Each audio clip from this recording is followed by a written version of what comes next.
ሰላም እንዴት አደራችሁ? ዛሬም ስለ አቡነ ሽኖዳ መጽሐፍ ነው የማወራው። በምዕራፍ 1 ላይ ስለ እግዚአብሔር ስለመራብ፣ ቅድስናን ስለመራብ እና እግዚአብሔር እንዲወደን ስለመጣር ያብራራሉ። በምዕራፍ 2 ላይ ደግሞ ስለ ለቅሶ ለቅዱስ ለቅሶና ስለ ዲያብሎሳዊ ለቅሶ ያብራራሉ። ስለሱም በሶስተኛ ስለ ልበ ንጽህና ያወራሉ። በሶስተኛው ምዕራፋቸው አቡነ ሽኖዳ ሕይወትና ክርስትና በሚለው መጽሐፋቸው ላይ ምዕራፍ 3 ላይ ስለ ልበ ንጽህና ያወራሉ። ልበ ንጽህና ንጹህነትን ሲገልጹ ቀና አስተሳሰብና በፍርድ ቀን በቅድስና ስለመገኘት ያወራል። ንጹዎች እነኚህ ናቸው ብለው ነው እና ልበ ንጹዎች በክፉ ነገር የማይፈተኑም አይደሉም፣ ክፉ ነገሮችን የማይደርስባቸው አይደሉም እና ክፉ ነገርም የማያደርጉም አይደሉም። ልበ ንጹዎች ክፉ ነገር ላለማድረግ የሚታገሉ የሚጥሩ ማለት ነው።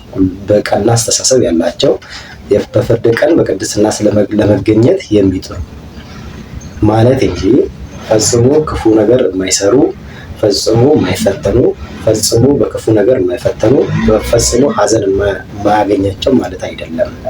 ነገር ግን ከክፉ ነገር ለመራቅ የሚጥሩ በቅንነት በቅን አስተሳሰብ ከክፉ ነገር ለመራቅ የሚጥሩ በጎ ነገርን ለማድረግ የሚጥሩ በመጨረሻው ጊዜ በቅድስና ለመገኘት የሚጥሩ ማለት እንጂ በክፉ ነገር የማይፈተኑ ሐዘን የማይደርስባቸው ክፋትንም የማያደርጉ ማለት አይደለም። ግን ላለማድረግ የሚጥሩ ናቸው ይላሉ አቡነ ሽኖዳ።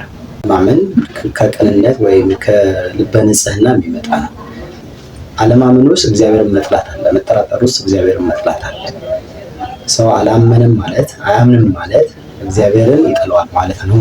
እሳቸው የሚሉት የማያምን ሰው ልቡ የተበከለ ነው። ኃጢአት የማይሰራ የለም። ነገር ግን ኃጢአቱን የማይመለከት ሰው፣ በደሉን የማይመለከት ሰው፣ ሁሌ ንጹህ ጻድቅ እንደሆነ የሚያስብ ሰው ልቡን የተበከለ ነው ነው እሳቸው። ሰው አንዳንድ ሰው በሁሉ ነገር ላይ ንጹህ እንደሆነ ያስባል። ስለ ልብ ንጽህና ሲያወሩ አላዋቂነት የነገሰበት የልብ ንጽህና የሌለው ሰው ነው። በድንቁርና የነገሰበት ሰው የልብ ንጽህና የሌለው ሰው ነው። በራሱ የሚመጻደቅ ራሱን የሚያጸድቅ እኔ ንጹህ ነኝ እኔ ጻድቅ ነኝ ብሎ የሚያስብ ልቡ ንጹህ ያልሆነ ሰው ነው። ኃጢአቱን በደሉን የማይመለከት ሰው፣ ሁሌም ክፍተቱን ኃጢአቱን የማይመለከት ሰው ልቡ የተበከለ ወይም ልቡ ንጹህ ያልሆነ ሰው ነው።